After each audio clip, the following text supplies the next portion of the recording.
नुमान भाई, क्या हुआ? इतने बरस से था कि शादी करना चाहते थे, दोनों कज़न थे, ये तो एक आम सी बात है। नहीं, ऐसा कोई जिक्र जो है ना आज तक जोहेब चौधरी ने मुझसे नहीं किया। और बल्कि उसकी काफ़ी एज हो गई, मेरे जितना हो गया। तो जब भी मेरे घर आता था ना, तो हम उसको मजाक करते थे कि यार जोहेब शादी करा लो। तो बस हंस के टाल देता था कि इंशाल्लाह नुमान भैया आपको जल्दी खुशखबरी सुनाएंगे। तो हम लोग उसको सीरियस नहीं लेते थे। बल्कि उसकी मामा को भी मैंने कहना कि मानिए आप उसकी शादी क्यों नहीं करते, कहते इसको पूछो क्यों नहीं करता।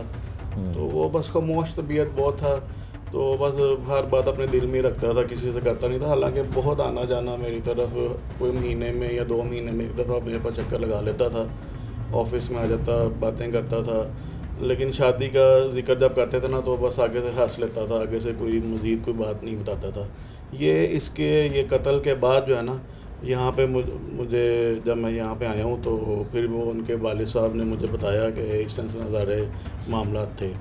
तो बाकी उनकी फैमिली के साथ क्या चलते रहे उसने आज तक नहीं जिक्र किया किसी से, बल्कि वो अपनी फैमिली से भी बहुत कम जिक्र करता था। ठीक है। अच्छा नुमान भाई, ये बताएं कि चूँकि आप सारे रिश्तेदार हैं, जिसने कत्ल किया वो भी आपका कज़न है, तो वो किस तरह के, इतने अग्रेसिव थे या हो सकते हैं? एक्चुअली जो वो मेरी खाला है ना, उनसे भी बहुत अरसा पहले मेरे वालदा मेरे वालिद साहब जो थे, वो इतना कोई बोल कलाम नहीं थी उनके साथ में। तो काफ़ी अरसे से वो पहले नहीं मिले। फिर जब मेरी शादी हुई थी ना, तो फिर मेरे वालिद साहब ने उनसे सुलह करके तो उनसे मिलना जुलना शुरू हुआ। लेकिन आना जाना बहुत कम था हमारे उनके घर में। ठीक बल्कि है। कभी कभी साल भी गुजर जाते थे तो मैं उनके घर नहीं जाता था। तो ये जो लड़का कातिल है, कज़न मेरा जो था, तो ये तो वैसे ही किसी के घर नहीं आता था। मतलब ठीक कि है। इसको तो बस किसी फंक्शन में हमने देखना, तो देखना कि यार ये भी हमारा कज़न है, तो मुलाकात होती थी। बाकी मज़ीद इतनी कोई मुलाकात मेरी उनसे नहीं थी। ठीक है। कोई पर आपको याद पड़ता है कि इनका कोई इस तरह का क्रिमिनल रिकॉर्ड हो या नहीं, जिस? कभी मुलाकात इतनी मेरी ख़ास नहीं थी उनसे।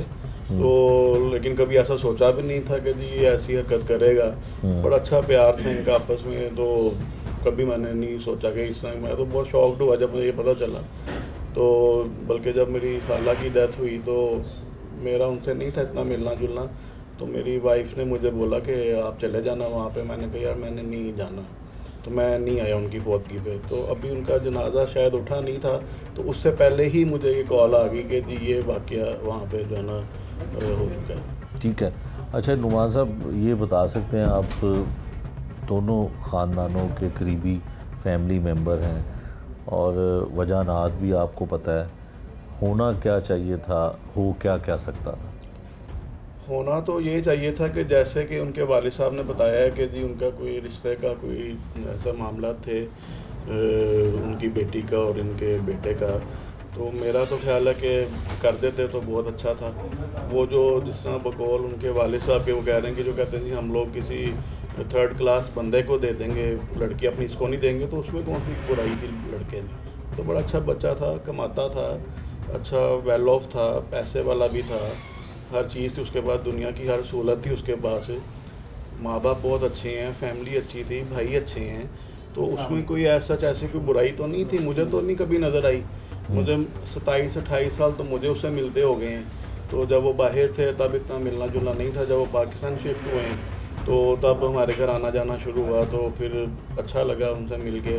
तो बल्कि वो ज़्यादा जो पूरी फैमिली है ना, वो मेरे साथ अटैच रहती थी कि जी ये नुमान भाई हैं, ये अच्छे हैं, इनसे जाके मुलाकात करनी है। तो वो बाकी कज़नों से काम ही मिलता था, तो ज़्यादातर आना था, बातचीत करनी। लेकिन मुझे ये अच्छा नहीं लगा कि जी सुन के कि जी मैंने यही बोला कि यार शादी कर देते तो कोई बुरी बात नहीं थी, कर देनी चाहिए थी।